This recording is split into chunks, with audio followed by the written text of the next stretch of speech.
Group windows by application in Windows Alt tab. Being developer, I have 20 plus tabs are in Alt tab view, mostly from 4 to 5 applications. In OS, you can switch between different windows of sample application using shortcut. Is there any such shortcut available in Windows? Another biggest problem is if I Alt tab, all of these 20 tabs are present without any grouping. Is there a way to group them by application and navigate?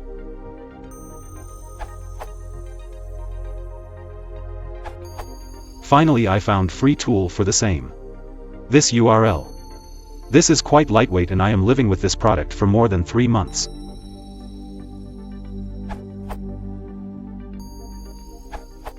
United Sets, an open source program that groups windows into tabs, inspired by the unreleased Sets feature.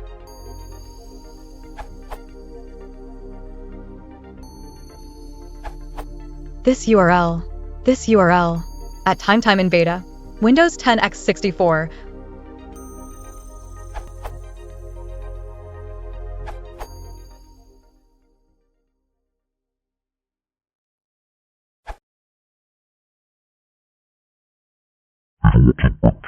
Action